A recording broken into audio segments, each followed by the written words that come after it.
Hello दोस्तों, स्वागत है आपका अपने YouTube चैनल प्रतिमा यूनिक डायरी में। दोस्तों 2023 में हरतालिका तीज का व्रत जो है वो 18 सितंबर को रखा जाएगा, जिसमें से शुरुआत हो जाएगी तृतीया तिथि की जो है शुरुआत हो जाएगी 17 तारीख को ही दोपहर से। लेकिन क्योंकि उदया तिथि में ये तिथि पड़ेगी 18 तारीख को, इसलिए ये व्रत जो है वो 18 सितंबर को यानी कि सोमवार के दिन रखा जाएगा। व्रत के दिन पूजा करने के लिए कौन कौन सी सामग्री की ज़रूरत होती है, इस वीडियो में आपको उसकी जानकारी देने वाले हैं। कम सामान के साथ आप पूजा कैसे कर सकते हैं। जैसे बहुत से लोग क्या होता है कि मिट्टी के शिवलिंग बनाते हैं, पार्थिव शिवलिंग जिसे कहते हैं बनाया जाता है। तो अगर आपके घर में बाहर भी कहीं शिवलिंग रखा है तो आप उसकी पूजा कर सकते हैं, अलग से बनाने की ज़रूरत नहीं है। तो अगर आपके पास फ़ोटो ही है मान लीजिए शिव शंकर भगवान की, तो आप फ़ोटो से भी पूजा कर सकते हैं। इसके साथ साथ ही कम से कम आपको क्या सामान चाहिए, कम से कम सामान में भी आप अपनी पूजा पूर्ण रूप से कर सकते हैं। ऐसा नहीं है कि वो पूजा आपकी अधूरी मानी जाएगी।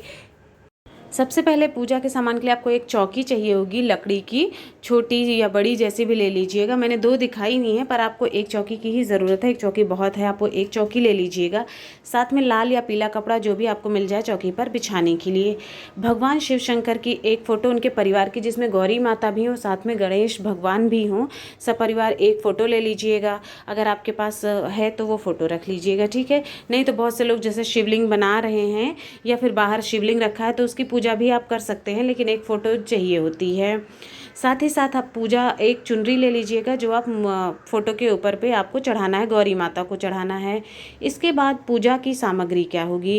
पूजा की सामग्री मेन मुख्य जो होती है वो बेसिक सामग्री होती हैं जो हम डेली अपनी पूजा पाठ में यूज़ करते हैं, जैसे कि है जनेऊ, धूप बत्ती, दिया, गंगा जल लेना है, मौली यानी कलावा लेना है, रोली, पीला चंदन, सिंदूर और साथ ही साथ में अक्षत और काले तिल भी आपको लेने हैं। ये मुख्य पूजा की सामग्री है जो आपको लेनी है। गंगा जल भी ले लीजिएगा। इसके साथ ही फूल आपको लेना है, एक फूलों की माला ले लीजिएगा। साथ ही साथ पीले लाल जैसे भी फूल आपको मिल जाते हैं वो ले लीजिएगा। उसमें थोड़ा सा दूर्वा ले लीजिएगा, आम का पल्लव और पान के पत्ते ले लीजिएगा, ठीक है दोस्तों। बहुत लोगों के यहाँ देखिए मिट्टी के गौरी गणेश बनाए जाते हैं या गोबर के होते हैं या पीली मिट्टी के गौरी गणेश की पूजा अगर आप करते हैं तो आप वो भी ले लीजिएगा। जैसे बहुत जगहों पर चौथ में, करवा चौथ वगैरह में पूजा की जाती है ना, या फिर तिल चौथ आती है तो आपको वो मिट्टी के गौरी गणेश की पूजा करनी होती है, तो आप वो मिट्टी के गौरी गणेश भी अपने ले लीजिएगा जहाँ पर सुपारी गणेश का प्रतीक होते हैं। इसके बाद आपको लेना है जो आप फल वगैरह चढ़ाएंगे, तो आपको फूल फल मौसमी फल जो भी मिल जाते हैं वो ले लीजिएगा। साथ में मिष्ठान मिठाई जो आपको मिल जाएगी चढ़ाने के लिए वो ले लीजिएगा। बहुत लोगों के यहाँ जैसे पूड़ी खीर वगैरह बनती है, अगर आपके यहाँ चढ़ती है तो वो ले लीजिएगा। श्रीफल यानी कि नारियल ले लीजिएगा।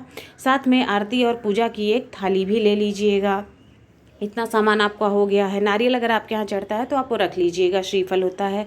इसके साथ ही कलश स्थापना भी आपको करनी होती है, तो कलश स्थापना के लिए आप एक पीतल का लोटा ले लीजिएगा और दूसरा एक तांबे के लोटे या किसी भी एक बर्तन में थोड़ा सा जल ले लीजिएगा, जो जिससे आप स्नान वगैरह करवाएंगे उसमें थोड़ा गंगा जल भी आपको डालना होगा।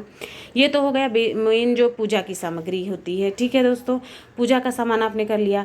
अब आ जाते हैं जो आप श्रृंगार का सामान गौरी माता को अर्पित करेंगे और बाद में उसे आपको किसी को दान देना होता है।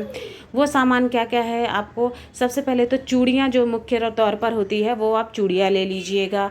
इसके साथ ही बिंदी, मेहंदी, सिंदूर, लिपस्टिक है और साथ ही साथ में काजल है, बिछुआ। अगर आपकी सामर्थ्य है, ऐसा ज़रूरी नहीं, नियम नहीं है ये, अगर आपकी सामर्थ्य है तो आप बिछुए, पायल, इस तरह की चीज़ें भी गौरी माता को चढ़ा सकते हैं। क्रीम और मेकअप का सामान जितनी भी हो सकता है आपको ले सकते हैं, उतनी चीज़ें ले लेनी चाहिए। लेकिन मुख्य तौर पे जो काम की चीज़ें होती हैं जैसे चूड़ी है, बिंदी है, सिंदूर है और ये चीज़ें जो होती हैं आपकी आलता हो गया, ये चीज़ें महावर, ये चीज़ें तो आपको ज़रूर से ज़रूर करनी चाहिए। बाकी आप श्रृंगार का जितना भी सामान दे सके, दान कर सके, कहते हैं चीज़ों को, वो अच्छा माना जाता है। गौरी माता को आप वो चीज़ें चढ़ा दीजिएगा, उतना ही आपको आशीर्वाद मिलता है सुख सौभाग्य का। तो दोस्तों ये है पूजा की सामग्री जो हरतालिका तीज में आपको लगने वाली है। पूजा का कौन कौन सा सामान लगेगा, साथ ही साथ आपको श्रृंगार का कौन सा सामान लगेगा जो आपको चढ़ाना होता है पूजा में, और साथ ही साथ श्रृंगार का कौन सा सामान आपको दान करना चाहिए उस बारे में जानकारी दी है। दोस्तों अगर आपको वीडियो पसंद आया हो, जानकारी पसंद आई हो तो चैनल को लाइक, शेयर और सब्सक्राइब ज़रूर करें। आप सभी को हरतालिका तीज की बहुत बहुत शुभकामनाएं। गौरी माता भोलेनाथ की आप पर कृपा सदैव बनी रहे। ओम नमः शिवाय।